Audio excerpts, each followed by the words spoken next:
السلام علیکم ورحمۃ اللہ قبلہ، کیسے مزاج آپ کے؟ خیریت سے ہیں آپ؟ اللہ ٹھیک تعالیٰ ہیں کا بڑا احسان ہے. Thank you sir. اللہ آپ کو سلامتی دے، عزت دے. کہاں سے کال کیا بھائی؟ قبلہ میں نے کال تو پورٹگل سے کیا ہے، مگر میرا نام محمد مہدی ہے اور گلگت بلتستان سے میرا تعلق ہے. اللہ آپ کو سلامتی. کہاں سے؟ پوٹوہار سے؟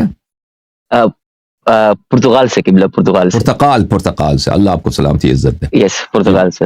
جی میرے اللہ بھائی جزائے حکم خیر دے کریں. قبلہ، آپ نے جس طریقے سے ماشاء اللہ اللہ آپ کو عزت آپ سلامتی دے. بھائی کہہ رہے ہیں مجھے، آپ میرے بڑے ہیں، اللہ آپ کو جزائے خیر دے قبلہ. آپ نے جس طریقے سے ایک پاکستان میں خاص طور پر آپ کے جو اردو چینل ہے، میں آپ کا تھینک فل ہوں، اور آپ کی پوری ٹیم کا، جس طرح آپ کابشیں آپ نے کی، اتنی کوششیں کی ہیں، جس سے ایک انقلاب قبلہ میں آپ کے بتانا چاہتا ہوں کہ ایک انقلاب جوانوں کے اندر ایک جو ہے نا برپا ہوا ہے. علم حدیث کے الحمدللہ. حوالے سے سب آپ کی طرف رجوع کر رہے ہیں ابھی، اور سب الحمدللہ. اسی طرف آ رہے ہیں. اگر آپ مجھے اجازت دیں قبلہ تو میں جی سوال تو آپ نے کوئی گنجائش چھوڑی نہیں ہے قبلہ سوال پوچھنے کی. آپ کی ویڈیو ساری موجود ہیں، جا کے سرچ کرتے ہیں، ہمیں کوئی نہ کوئی آپ کا جواب کہیں نہ کہیں سے مل جاتا ہے ہر صورت. جی جی دو تین الفاظ کی کوئی کمنٹری قبلہ اگر میں کر سکوں، اگر جی. آپ کی بسم اللہ. اجازت ہو. بسم اللہ. بسم اللہ.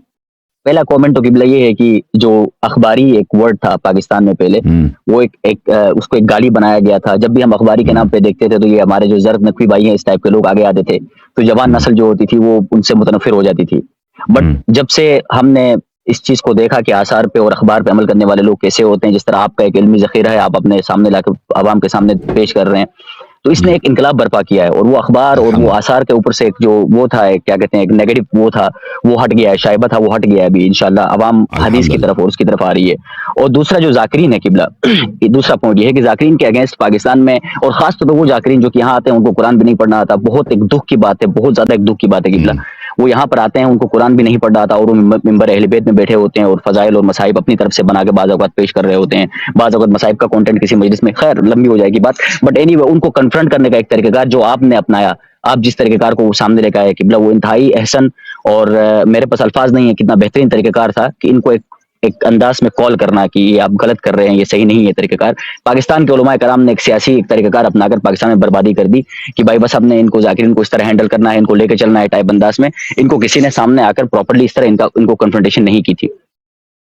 تو یہ صحیح چیزیں فرما. قبلہ. اور خاص طور پہ تیسرا جو ہے، جو تقلید اور اجتہاد کے حوالے سے جو چیزیں آپ نے عوام کے سامنے، میرا تعلق قبلہ گلگت بلتستان سے ہے. میں نے چند گلگت بلتستان کے لوگوں کو یہاں پر آنے کے یہاں دیکھا، یہاں پر آئے، اور بعض تھوڑے سے کم علم ہوتے ہیں، جہالت ہوتی ہے ان کی، اور آپ کا بھی نظریہ کچھ اس طرح کا گلگت بلتستان کے حوالے سے بنا ہوا کہ وہاں کے لوگ پکے قسم کے تقلیدی اور اجتہاد، اور بات آپ کی حقیقت تھی، بالکل ایسا ہی ہے.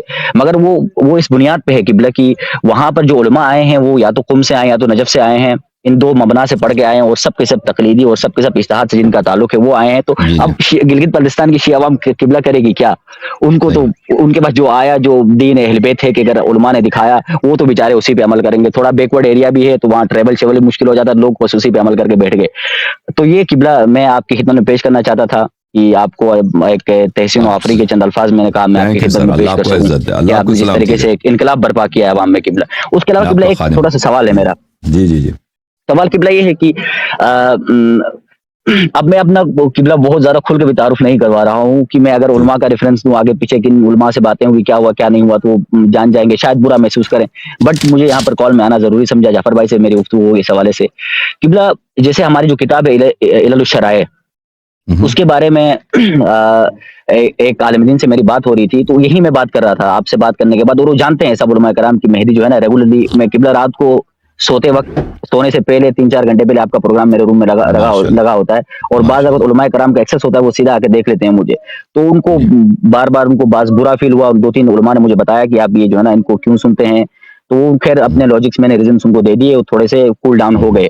بٹ جب میں نے ان کو کنفرنٹ کرنا شروع کیا تقلید کے معاملے میں، اجتہاد کے معاملے میں، تو وہ جی. فوراً 2-3 سوال لیں گے، بڑا اپنے آپ کو بڑا وہ کہیں گے کہ ہم تو سوال لیتے ہیں، ہم تو اللہ کی طرح آپ کی بات سنتے ہیں اور جواب بھی دیتے ہیں. بٹ جب ان کو اپنی بات خود غیر منطقی اور illogical لگنا شروع ہو جاتی ہے تو وہ وہاں سے پھر کنفرنٹیشن شروع کرتے ہیں غصے والی، اور کہ بھائی آپ چلے جاؤ، آپ کو نہیں پتا ہے ٹائپ انداز میں جی سامنے والے کو جاہل ڈکلیئر کرنا. یہ ایک ان کا ایک جی. وتیرہ ہے. تو یہ ساری قبلہ جو تمہید باندھنے کا مقصد یہ ہے کہ علل الشرائع کے حوالے سے اور بہار الانوار کے حوالے سے ایک عالم دین نے مجھے بتایا کہ وہاں پر کچھ ایسی حدیثیں ہیں جن کے اوپر ہمیں جیسے عجیب سا لگتا ہے. جیسے وہ علل الشرائع میں وہ کہہ رہے ہیں حدیث ہے کہ حضرت جو بکری ہے اس کی جو پونچھ ہے یہ اوپر اس لیے ہے کہ حضرت نوح علیہ السلام ان کو جو ہے نا وہ بکری کو کہہ رہے تھے کہ آپ اندر اس میں داخل ہو جائیں جو ہے نا کشتی میں، تو وہ داخل نہیں ہو رہی تھی، لیٹ ہو رہی تھی، تو حضرت نوح علیہ السلام نے ان کو ایک کیا کہتے ہیں مارا ایسے آرام سے، تو ان کی جو ہے نا پونچھ اوپر ہی رہی ایسے. تو وہ کہہ رہے تھے کہ اس طرح کی وہ اپنے انداز میں کہہ رہے تھے گھٹیا قسم کی حدیثیں اور وہ بھی جمع ہیں تو ہم ان کو کیسے مان سکتے ہیں، یا ان باتوں پہ آج کی سائنس کے ساتھ کیا ہم چل سکتے ہیں ٹائپ. تو اس حوالے سے میں نے آپ سے پوچھنا تھا. یہ سوال گویا ہو سکتا ہے بڑا حامل قسم کا ہو، بٹ میرے لیے بہت اہمیت رکھتا ہے قبلہ. دیکھیں میں آپ کی خدمت میں عرض کروں کہ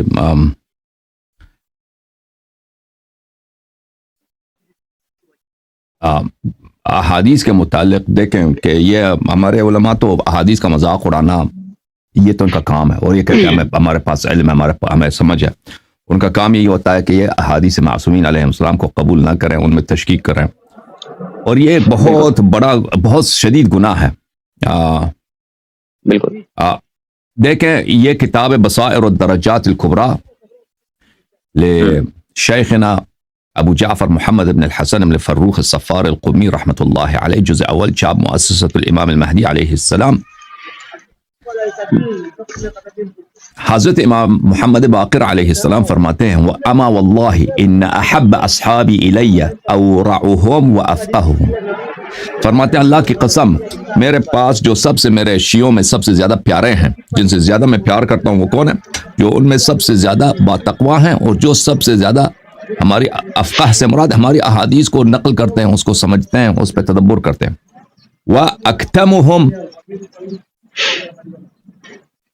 لحدیثنا، اور جو ہمارے تقی والی احادیث ان کو چھپاتے ہیں. ایک منٹ. الحمدللہ. اچھا چھپاتے ہیں. یہ تین کیٹیگریز اگر کسی شخص میں ہے تو وہ میرے شیعوں میں سب سے مجھ سے زیادہ پیارا ہے. تقوی زیادہ ہے، احادیث کا علم اس کے پاس زیادہ ہے، اور تقیہ کا مراعات کرتا ہے. وَإِنَّ أَسْوَأَهُمْ عِنْدِي حَالًا وَأَمْقَتَهُمْ. میرے شیعوں میں سب سے زیادہ جو میرے نزدیک بے عزت ہیں، جو سب سے زیادہ ان کی حال میرے نزدیک بدترین ہے، اور جو سب سے میرے آنکھوں سے گرے ہوئے لوگ ہیں، جو سب سے ذلیل ہیں میرے آنکھوں میں، جن کی کوئی عزت نہیں، وہ کون ہے؟ الذي اذا سمع الحديث ينسب الينا ويروى عنا. جب وہ شخص ہے جو ہماری حدیث اس کے کان میں آ جاتا ہے، وہ حدیث جو ہم سے منسوب ہے اور ہم سے نقل کیا جاتا ہے، فلم يعقله، پر وہ حدیث اس کو سمجھ نہیں آتی، وہ حدیث اس کو سمجھ نہیں آتی. ولم يقبله، اور اس کو قبول نہیں ہے وہ حدیث. اشمئز منه، اس سے وہ کہتا ہے یہ حدیث کو گھٹیا کہتا ہے، اس حدیث سے اظہار براءت کرتا ہے، اس حدیث سے اظہار نفرت کرتا ہے، اس حدیث اس کو برا لگتا ہے. وجحدہ، اور اس حدیث کا انکار کر لیتا ہے. وکفر بمن دان به، اور جو اس حدیث کو مان لے اس کی وہ رد کرتا ہے، اس کو برا بلا کہتا ہے کہ دیکھو فلانی کتنا احمق آدمی ہے، ایسے حدیث پہ وہ ایمان رکھتا ہے. وهو لا يدري لعل الحديث خرج من عندنا، اور اس کو پتہ نہیں ہے شاید ہماری یہ حدیث ہو، یعنی اس کے لیے ثابت نہیں ہے کہ واقعا حدیث ہے، لیکن اس کو یہ بھی یقین نہیں ہے کہ یہ حدیث جھوٹا ہے، ہو سکتا ہے ہم نے یہ بات کہی ہو. وخرج من عندنا خرج والينا اسند، ہم سے یہ صادر ہوئی ہے اور ہم نے یہ بات کی ہے. فيكون بذلك خارجا من ولایتنا، یہ اس کا نتیجہ یہ ہوتا ہے کہ اس نے حدیث جو انکار کیا ہے، ہمارے حدیث سے اس نے اظہار نفرت کیا ہے، جو کیونکہ اس کو سمجھ نہیں آئی، اس کے دل کو نہیں لگی، اس کے پہلے اس کے ذہن میں جو بایس ہے، جو پریجڈس ہے اس کے ذہن میں، جو اوہام اس کے ذہن میں، اس سے اس کو حدیث نہیں لگتی، اس سے مطابقت نہیں، تو وہ اس نے حدیث وہی کو جھٹلا دیا، اور جو حدیث کو نقل کر رہا ہے یا جو حدیث پہ ایمان رکھتا ہے اس کو رد کر رہا ہے، تو یہ ہمارے ولایت سے خارج ہو جاتا ہے. تو امام علیہ السلام ایسے افراد کو کیا فرماتے ہیں؟ ایسے افراد کو فرماتے ہیں کہ یہ میرے شیعوں میں میرے نزدیک سب سے ذلیل، سب سے گرے ہوئے، سب سے بے آبرو شیعہ میرے پاس یہی شیعہ، کہ ان کی کوئی ویلیو نہیں. تو لذا ایسے احادیث جو ہم دیکھیں اللہ تعالیٰ کے انبیاء کے معجزات ہوتے ہیں، یہ اگر انبیاء کے معجزات، آپ نبی صلی اللہ علیہ وسلم، اس طرح اگر تم اپنے عقل سے کہا کہ نبی نے کیسے بھائی اس کے ہاتھ میں بھائی پتھر نے کیسے کنکر نے نبی صلی اللہ علیہ وسلم کے ہاتھ میں وہ پڑا ہے، تسبیح پڑی ہے، یہ بھائی کسی کی سمجھ میں آ سکتی ہے؟ اس پہ ایمان رکھنا واجب ہے، بہت مشکل ہے. ہاں بالکل. یہ تو ہمارے سے یہ کیسے ہوا ہے میں نہیں معلوم، کیسے ہوا میں نہیں معلوم. انبیاء علیہ السلام کے معجزات ہیں، اگر انبیاء علیہ السلام کی وجہ سے حضرت نوح علیہ السلام کی وجہ سے اللہ تعالیٰ نے مثلا بکری کی شکل بدل دی ہو تو اس میں تعجب کی کیا بات؟ اگر امام معصوم علیہ السلام کی حدیث ہے تو آپ اس کو رد نہیں کر سکتے یا اس کو ضعیف قرار یا اس سے اظہار نفرت نہیں کر سکتے. دنیا میں ایسی چیز، ہمارا علم اتنا ہے، علم ہمارا بہت محدود ہے، دنیا بہت وسیع ہے، دنیا میں بہت ساری چیزیں ہیں جو ہمیں وہ سمجھ نہیں آتی. ابھی میں آپ سے بات کروں، یہ بھی میرا سیل فون ہے نا، آپ سیل فون پہ یا ویڈیو پہ مجھ سے بات کر رہے ہیں، پورچوگل میں امریکہ میں بیٹھا ہوں، مجھے سمجھ یہ کیسے کام کر رہی ہے، لیکن میں اس کا انکار تو نہیں کر سکتا. جو چیز مجھے سمجھ نہ آئے میں کہہ دوں کہ یہ نہیں ہے. تو دنیا میں تو بہت ساری چیزیں، احادیث بھی اسی طرح، بعض احادیث ایسی ہیں کہ وہ ہمیں سمجھ نہیں آتی تو ہم کہہ دیتے ہیں اس کا. بعض احادیث ایسے ہیں کہ ہمیں سمجھ آ جاتی ہے لیکن وہ جو ہے ان میں کوئی اعجاز ہے، کوئی کرامت ہے، اس کو رد کرنا وہ تو بے ایمانی ہے، منافقت ہے. لیکن اگر ایسی حدیث ہو کہ ہمیں سمجھ نہیں آتی، دوسری احادیث سے وہ نہیں ملتی، تو ہم یہی کہیں گے اس کے ائمہ طاہرین علیہ السلام کے بہت سارے احادیث ہیں کہ ایسے حدیث کو رد نہ کیا کرو. تمہیں ہماری بات سمجھ نہیں آئی ہے، تم کہہ دو مجھے یہ حدیث سمجھ نہیں آئی، ہم اس کو سائڈ پہ رکھتے ہیں. اس کا علم ہم پلٹاتے ہیں، ہم کہتے ہیں اللہ کو یہ معلوم بہتر ہے، رسول صلی اللہ علیہ وسلم کو، ائمہ اطہار علیہ السلام کو بہتر معلوم ہے کہ یہ چاہے قرآن کی آیت ہو چاہے حدیث ہو کہ اس سے واقعا مراد کیا ہے، ہمارے سمجھ میں نہیں آئی. تو یہ متشابہات میں سے تو ایسے تو لازمی بات ہے، تو ان کا اپنا فرمان ہے، کم نہیں ہے، بہت زیادہ ہے. لیکن اس کا ائمہ اطہار علیہ السلام نے خود یہ بتایا کہ ہماری احادیث ہوں گی جو آپ کی سمجھ میں نہیں، ان کو آپ جھٹلا نہ دیں، ان کے آپ تضعیف نہ کریں، کہہ دیں کہ ہمیں سمجھ نہیں آتی، ہم اس کا علم ارجاع دیتے ہیں خود امام کی طرف. لیکن اس کا مطلب یہ نہیں ہے کہ ان چند احادیث کی وجہ سے ہم سب کلام اہل بیت علیہ السلام سے ہاتھ دھو بیٹھیں کہ ہم نے سمجھنا ہی نہیں ہے، ہمیں تو کچھ سمجھ ہی نہیں آ سکے. وہ بہت کم محدود احادیث ہیں، وہ کم محدود احادیث ہیں جو متشابہات ہیں، جن کے متعلق ہم ان کا علم پلٹا دیں گے امام علیہ السلام کی طرف، اور وہ بہت کم احادیث ہیں. ٹھیک ہے نا؟ تو اس طرح ان کی وجہ سے خیانت کرنا، غداری کرنا دین کے ساتھ، کھشیا حدیث ہی چھوڑ دیں، یہ بے دینی ہے. جی میرے بھائی مہدی بھائی، مزید کوئی قبلہ اس طرح کے متشابہات جو ہیں احادیث کے اندر، ان حدیثوں کو وہ لانے کے بعد اس کے اگینسٹ یہ دلیل لے کے آتے ہیں کہ اس لیے رجال، علم الرجال جو ہے نا وہ ضروری ہے تاکہ ہم حدیثوں کو ویریفائی کر سکیں، دیکھ سکیں کون سی صحیح ہے کون سی غلط ہے. تو عرض یہ ہے کہ شیعوں کے پاس علم رجال ہے ہی نہیں، یہ بیوقوف ہے. شیعوں کے پاس علم مصنفین، آپ خود دیکھیں وہ مصنفین کا علم ہے. بالکل.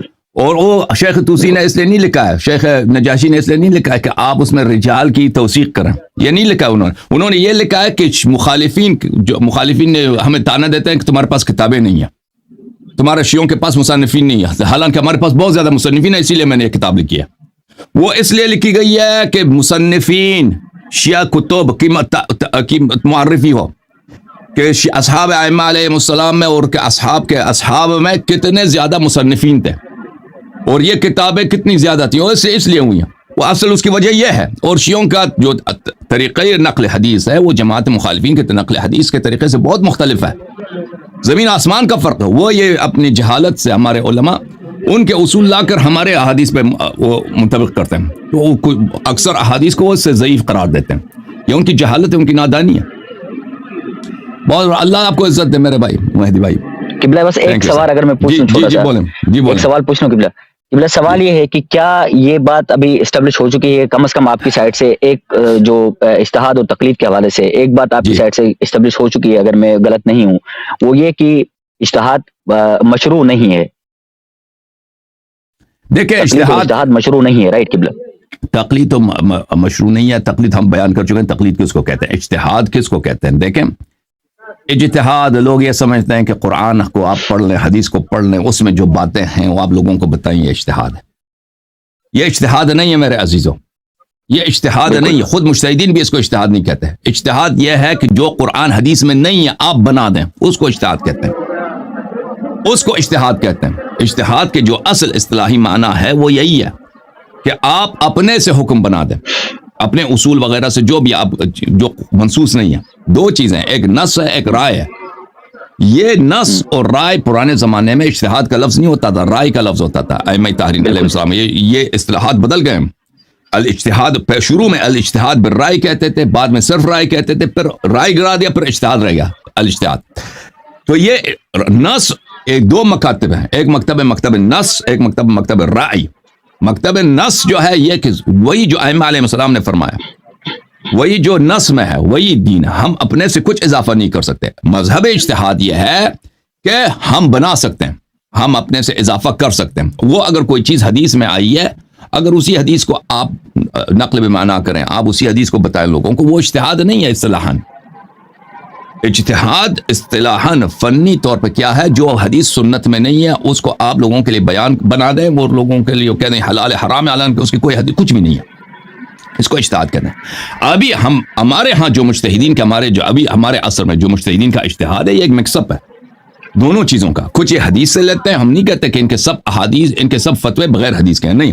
ان کے بہت سارے احادیث، ان کے بہت سارے فتاوے احادیث سے ماخوذ ہیں، لیکن ان کے سب فتوے احادیث سے ماخوذ نہیں ہیں. یہ حق و باطل کا ایک ملاپ ہے. کچھ احادیث سے لیتے ہیں، کچھ اپنے سے بناتے ہیں. اور یہ تحقیق کے ساتھ، دقت کے ساتھ پتہ چل جاتا ہے کہ ان کی باتوں میں بہت زیادہ ایسی باتیں ہیں کہ جن کا کوئی حدیث نہیں ہے. یہ اپنے عقل سے، اپنے حکم، اپنے فکر سے بہت ساری باتیں بناتے ہیں اور فتویٰ دیتے ہیں حلال ہے یا حرام ہے. اور یہ وہ کہتے ہیں اس کا ماخذ ہمارا عقل ہے، یہ عقل کا حکم ہے، یا کسی اور طریقے سے بنا لیتے ہیں. تو موجودہ دور میں جو اجتہاد ہے، کچھ حدیث سے لے لو، کچھ اپنے سے بنا لو، مکس کرو، فتویٰ دے دو، توضیح المسائل چاپ دو، اس کو کہتے ہیں اجتہاد. تو یہ ایک باطل طریقہ کار ہے. مصدر صرف اور صرف حدیث ہے. عالم کا کام یہ ہے کہ احادیث عوام تک منتقل کرے، عوام کو سکھائے، فرمائے کلام معصوم یہ ہے، فعل معصوم یہ ہے، تم ان کی طرف بجا لاؤ. یہ عالم کا کام ہے جو ہمارے علماء انجام نہیں دے رہے. جی سر، مزید کوئی حکم ہے؟ جی قبلہ، میں اجازت چاہوں گا سر. تھینک یو ویری مچ قبلہ. اللہ آپ کو جزائے خیر. ہم آپ کے اسٹوڈنٹس میں سے ہیں قبلہ، آپ سے بہت محبت رکھتے ہیں. اللہ آپ کو جزائے خیر. آپ ہمارے بھائی ہیں، آپ ہمارے عزیز ہیں. Thank you sir. انشاءاللہ دعاؤں میں یاد رکھیں قبلہ. خدا حتماً اللہ تعالیٰ آپ کو طول عمر دے اور آپ کے حوائج برآورد بخیر کرے. گلگت بلتستان کے عوام کے متعلق میرا عقیدہ یہ ہے کہ وہ پاکستان کے باقی علاقے سے زیادہ متدین ہے. میرا جو میں زیادہ نہیں جانتا، جو میں نے دیکھا اپنی آنکھوں سے، وہ زیادہ یعنی عمل، نماز پڑھنے میں، روزہ رکھنے میں زیادہ وہ ٹکرے ہیں. ٹھیک ہے نا، اعمال میں اور اسی طرح مستحبات وغیرہ میں، دیانتداری میں. لیکن بیچارے وہی مشکل ہے ان کا. دینداری ان میں ہے، لیکن یہ ہے کہ وہ بیچارے سب کے سب متعصب ہیں ولایت فقیہ اور اس پہ خمینی پر اور تقلید پر بہت متعصب ہیں، بہت زیادہ متعصب ہیں. یا اس حد تک کہ وہ ان کی عقل کا کام ہی نہیں لیتے، اس حد تک. اللہ تعالیٰ انشاءاللہ تبارک و تعالی ہم سب کی ہدایت فرمائے.